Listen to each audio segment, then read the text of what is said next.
Welcome to Engaging ESG, where we consider, challenge, and celebrate the evolving world of environmental, social, and governance communications, all in an increasingly complex landscape. I'm Jennifer Owens, marketing executive and consultant. And I'm Kati Callens, Global Head of Sustainability at Adobe. For Season 4, we're once again talking with climate leaders who are shaping the present and future of sustainability messaging. From connecting with stakeholders to crafting compelling impact stories, we're uncovering the strategies that worked and learning from those that didn't. Whether you're a seasoned pro or new to the field, you'll find practical tips and insights in every episode. And whether you're working on your first sustainability report or reimagining your organization's climate narrative, these conversations will help you navigate the complexities of ESG communications. Let's get started.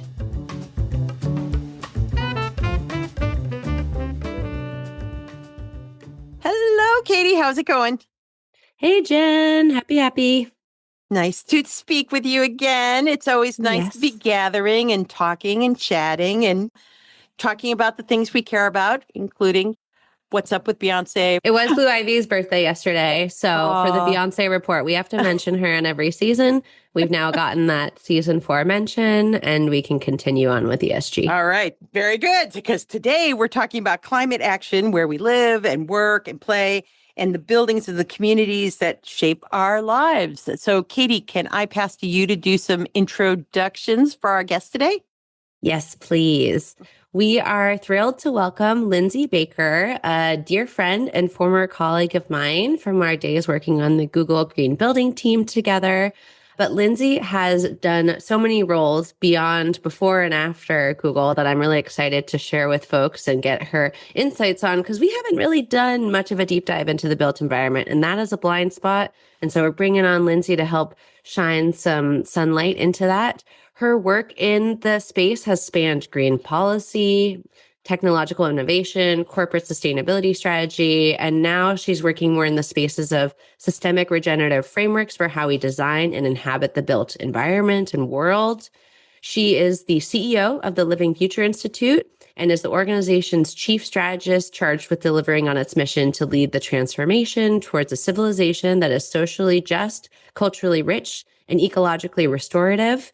And kind of before she moved into that work, right, she was focusing a lot on being a climate movement leader, a building scientist, focusing on transforming the building sector towards a better future. She worked at the US GBC, Green Building Council, in the early days of LEED, which stands for Leadership in Energy and Environmental Design, an acronym that I always explain at work. Lindsay, you'd be happy to know. Some people just say LEED, but I always spell it out. She was a researcher at UC Berkeley in building science. She led the global sustainability and impact team at WeWork, co-founded a smart building startup named Comfy, and also had roles at Google with me and Rocky Mountain Institute, and serves on several nonprofit boards as an advisor and board member for climate tech startups focused on the built environment. And she also hosts the Design the Future podcast. Welcome, Lindsay. Thanks. Wow. Sorry for all the little things you had to recite through, but it's great to be here. Really happy to join you. Little. Oh, for goodness sakes. Not little at all. It is. You know what it is? It's a portfolio approach, which Kati brought that mindset to me originally in our last season. And then we've started talking about it in this season. And that's truly I can feel that in your approach to how you've put this all together too. Thanks for saying that. Yeah. I think sometimes people feel like they might phrase it more as like a dabbling or something. But for me, it's actually been pretty methodical. I think in many ways, I've just been looking at one problem from a lot of different angles, if that makes sense. Yes. Yeah. But if you don't understand that one problem, you're kind of like, wait, what? Completely. Well, and I think when we talk about your career arc, right, you've gotten to do work in the public sector, the private sector, helping to shape the LEED standard, and now working with Living Future Institute.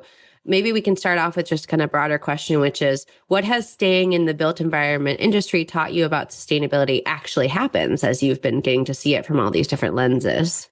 Yeah. I mean, I'm a really big fan of just focusing on a sector and really understanding it deeply as a change maker, as somebody who's trying to change systems. I think there's probably a lot of ways to build expertise and build depth of knowledge throughout sustainability and ESG.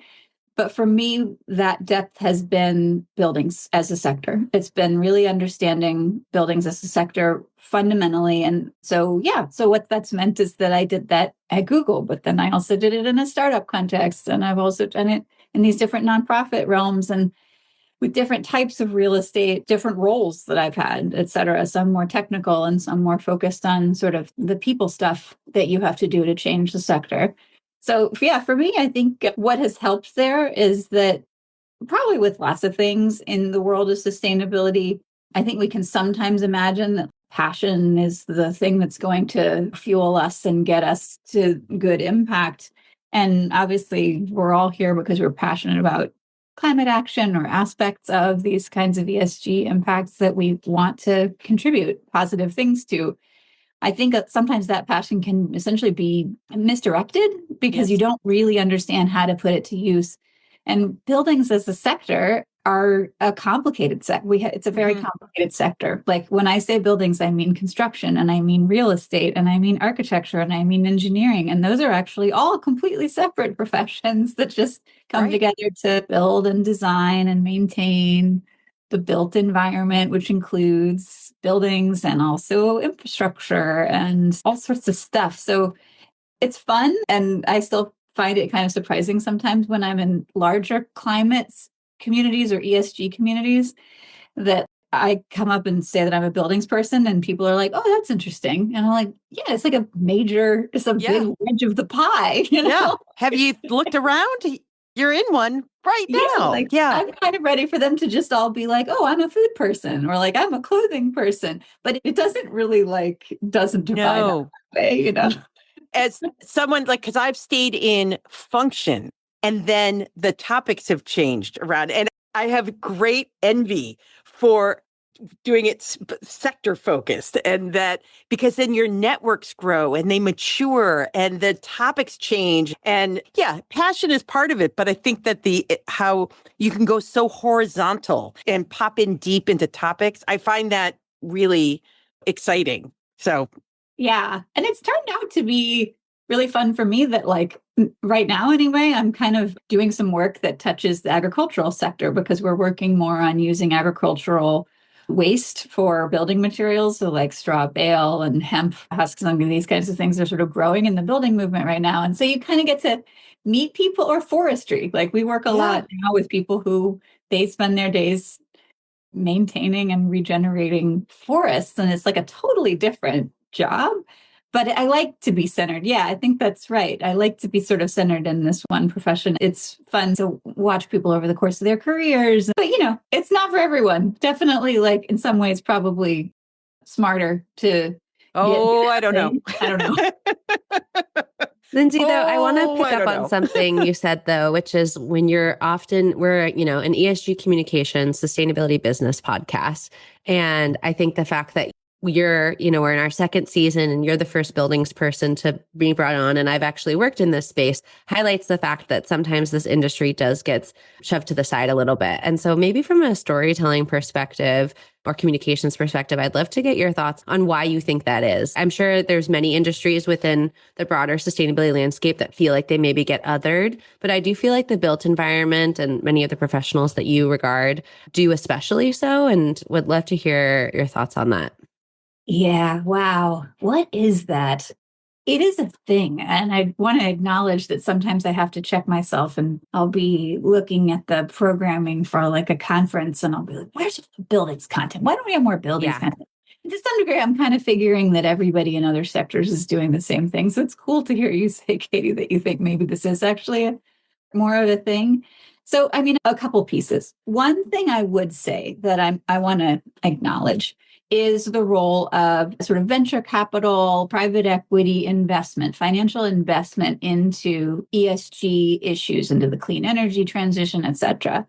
I think that at this point in the evolution of that community of people looking to invest money, buildings are not a hot topic for them because generally speaking, the climate problems that we face with buildings are going to be solved a lot by human beings fixing things that already exist in ways that are not really the same across every building. And what we need is a lot of workforce training, and we need a lot of kind of bespoke time and attention and manual stuff. It's not automatable always. And so there's not as many opportunities. So I actually think part of that vibe, I feel it most when I'm in a room of people thinking about these issues. If that room has a really significant tech or financial investment kind of community in it, those folks tend not to focus as much on buildings these days. And I'm kind of, I've decided more or less, like I'm okay with that. Like that's a thing, because climate action, climate solutions don't always have to involve technology. They don't always have to involve big businesses that are going to have a big return on investment. And some of the stuff that happens in buildings is that. But I don't know, there's maybe other aspects of it, which is that, like, it is literally the air we breathe. Sometimes we just don't think about the built environment around us and how it impacts the environment. And I guess maybe the last bit that I'm particularly focused on and that really like keeps me up at night is that I think a lot of us imagine we don't have a lot of agency over our building. It's one of those things. It's not like you go to the grocery store and like pick out your food. With buildings, there's a sense that someone else has made those decisions for you and that they are a professional and they know what they're doing and that you're not really supposed to like fiddle with it. Sometimes that's very accurate. Like, don't just go replacing all of your electrical systems in your home without like knowing what you're doing, you know? But I think some of that's unnecessary, really sort of like a way that we've disconnected from the buildings that are around us. And we should be demanding better, especially when it comes to things like energy efficiency or toxic issues in our built environment.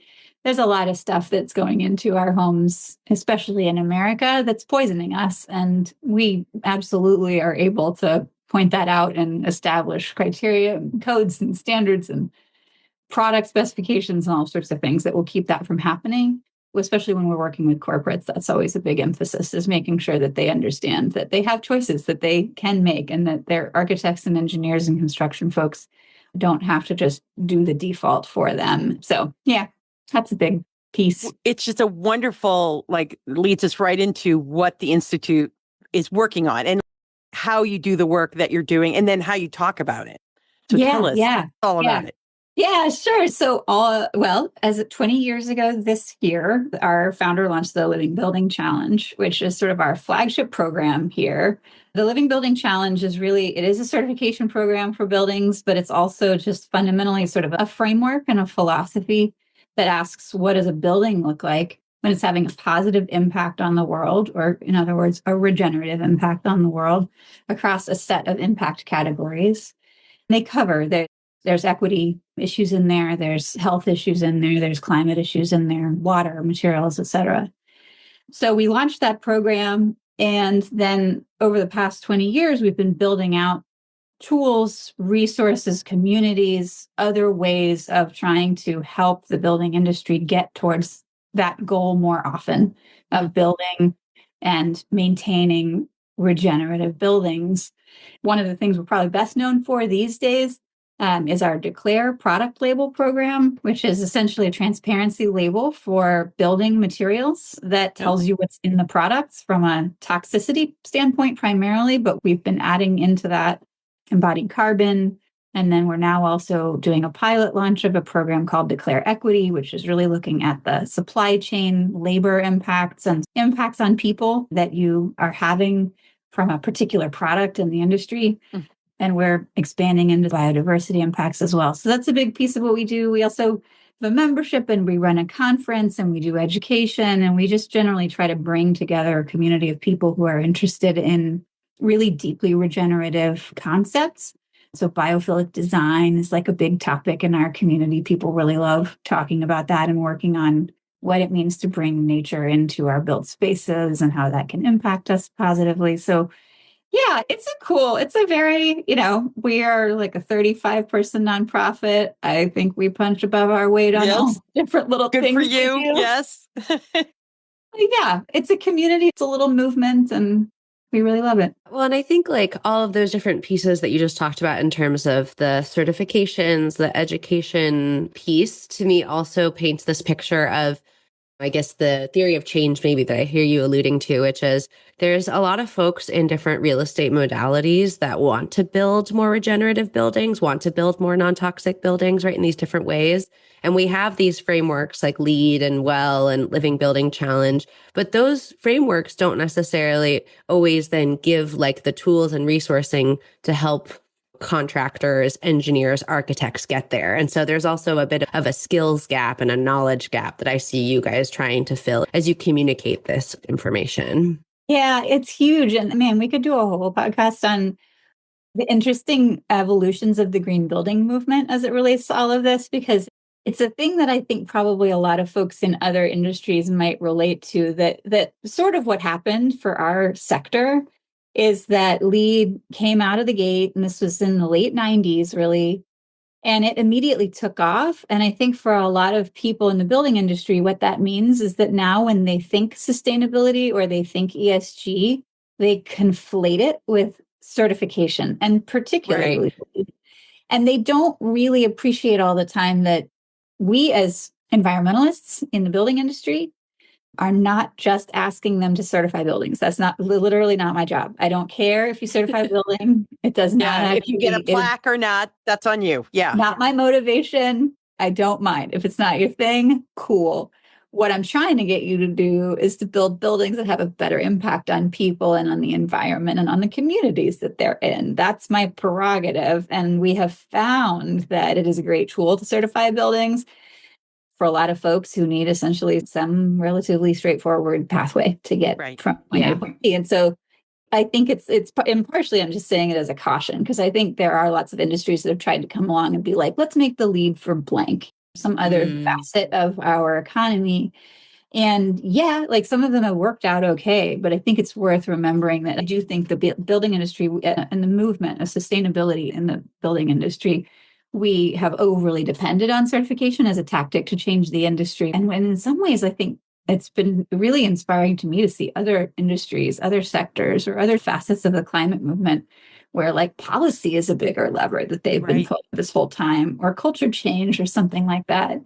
Just a whole bunch of different things. It's so interesting. I led an initiative for a decade, the Best Companies Initiative, and it was all about workforce development. And you're so right. Having PTSD, because there's so much that assessment. We always called it an initiative and not a contest, or, word and language around it was because it wasn't certifying anything, but you did win and you got the adulation, and we would have events around it, and we had research around it, and we had benchmarking and the like. But there's so much more to it, and especially now. That was 15 years ago when I left that initiative, and look what's happening in the workforce right now. So it can only carry you so far without the information, like to hear you talk about doing transparency on where the materials are coming from. I really had this moment of being able to show where your recruiting was coming from, or what schools are you going to. To go deeper into the chains that get you to that award. Fantastic.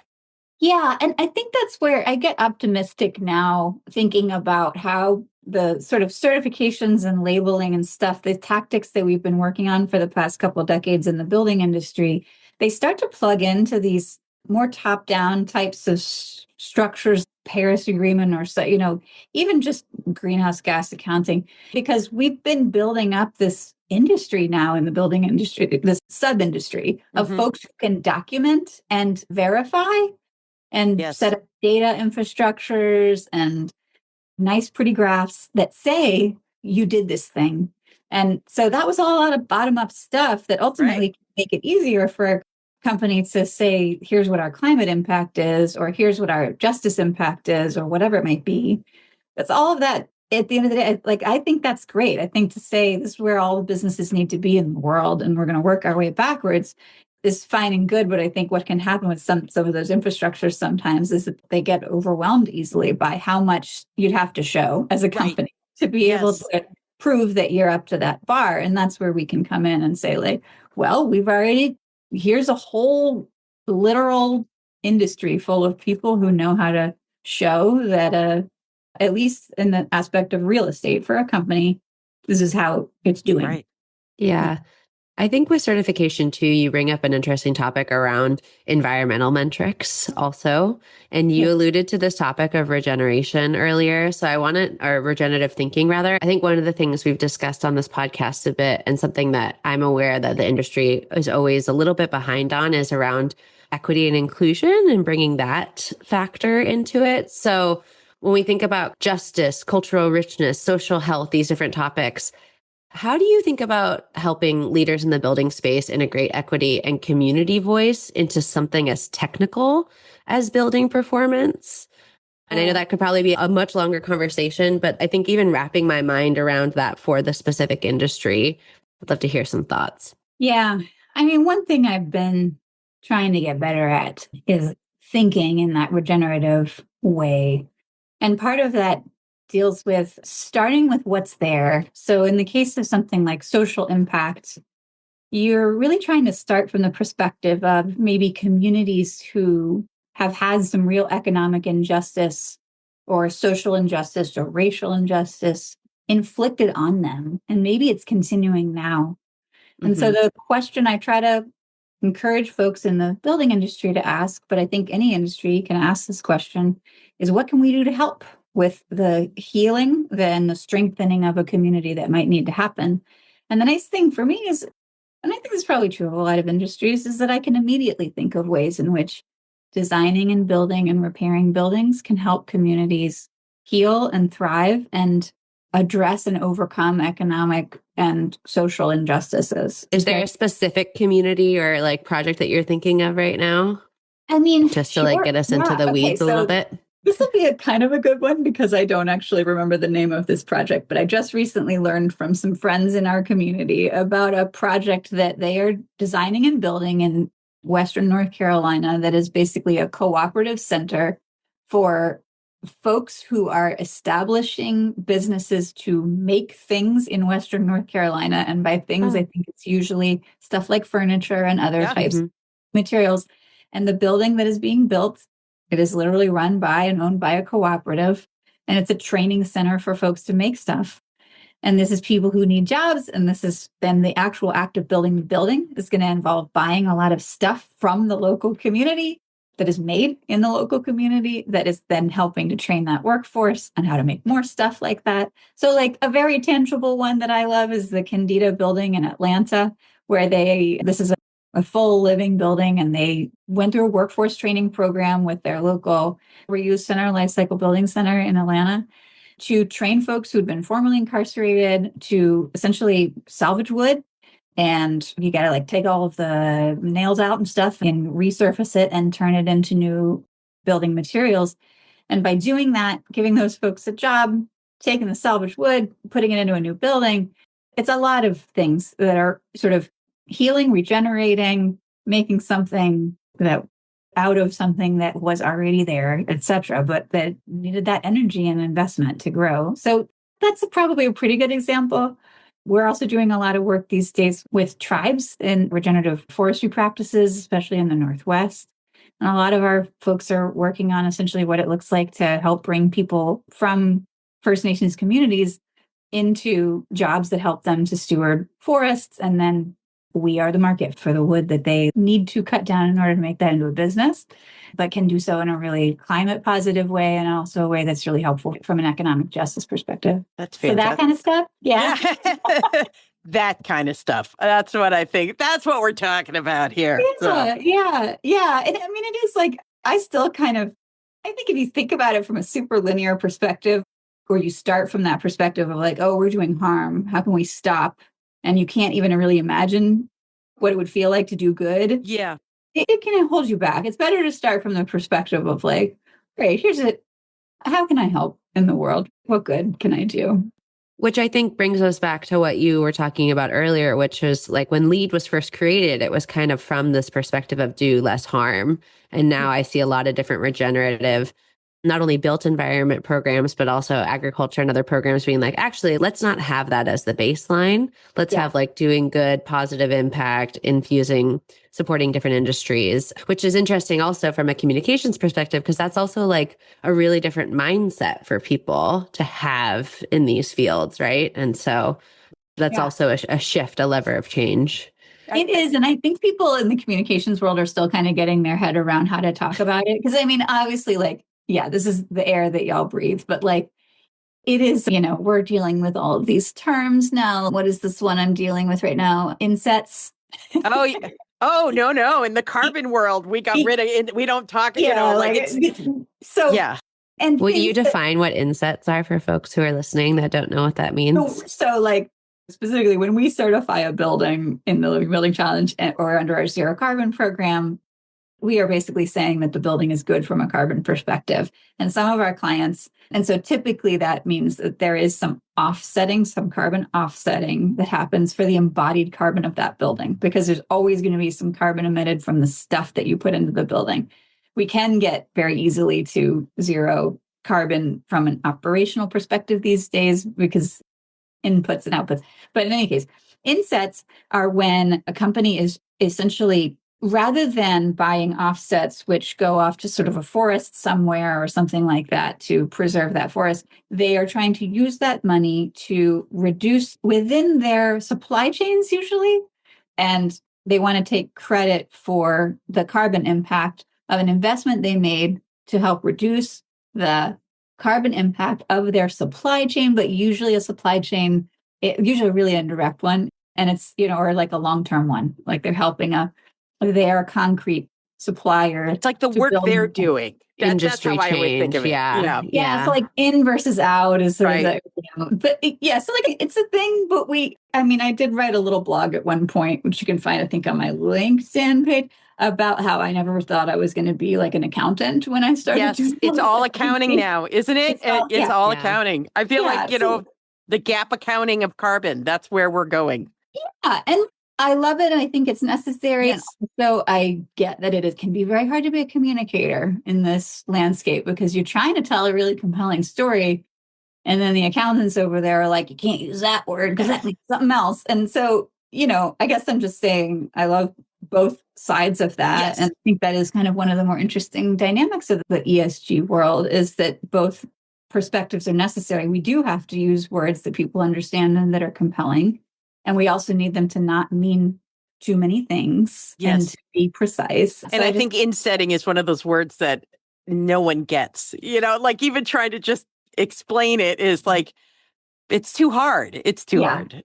If there's one thing I feel like has been an overused metaphor in my life, it's the scene from Mean Girls when Regina's like, stop trying to make fetch happen. It's not going to happen.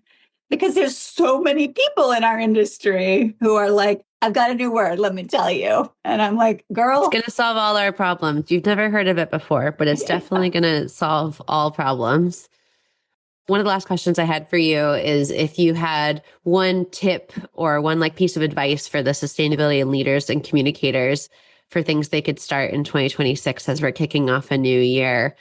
Maybe that tip is simplify and you don't need to come up with new buzzwords. And it's fetch isn't going to happen. Fetch isn't going to happen is probably the cute one. But maybe the more serious one, I think, is, and as somebody who's worked in this sector that I love so much, I think one thing I wish for 2026, I'll just put it out there, is that there is really so much climate action to be had out there in the world at every level that relates to maintaining and caring for the stuff we already have. I mean buildings, but I think that's probably true more broadly. We don't give it enough shine because of a lot of reasons that are very, kind of go back to some of this money and VC stuff that we were talking about earlier. I just want and hope that we can all give enough focus. I think if you are, for example, a CSO or somebody in a corporate sustainability role, I just want you to know that there are climate heroes, people who will help you get to your goals. And they are maintaining your buildings right now. And they need the respect and empowerment to be recognized for that and to be equipped for that. And it's a really lovely way to get your work done because they're great and they need the love and they need the attention to be able to get their work done well. And if you need any help making it sound sexier, we're here because it really is very impactful work and it feels good. It's just make sure the lights turn off at the end of the day. It's actually sometimes it's very satisfying. So low-hanging fruit, perhaps not too controversial from a political standpoint, if that's what you need this year. Turn off the dang lights, people. Turn them off.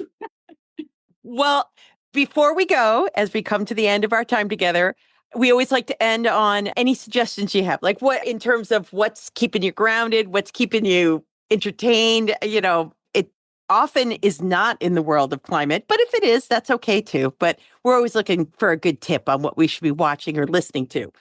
Okay, well, out of love for my ladies, I decided that Kati would probably appreciate that. The shout out I want to give is to a book that has not come out yet, but I'm very excited for my friend Catherine Wilkinson's new book, Climate Wayfinding, which I've already gotten like a little sneak peek at, and Cool. I think will be a really wonderful and grounding piece for all of us because it's just super practical. She's a woman who knows a lot of people in the climate movement and knows the kind of things that we grapple with personally.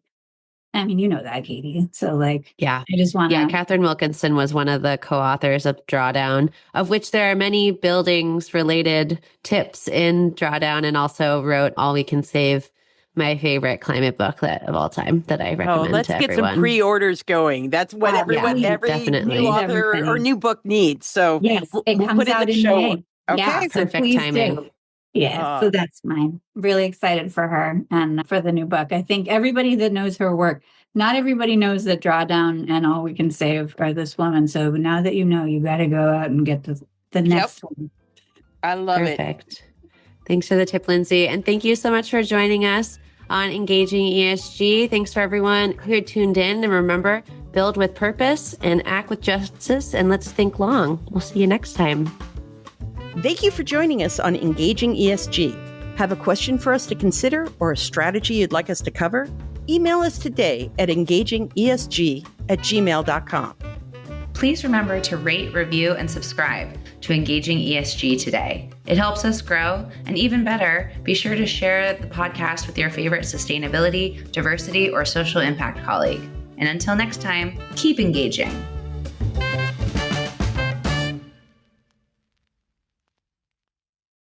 This podcast is part of the Sound Advice FM network.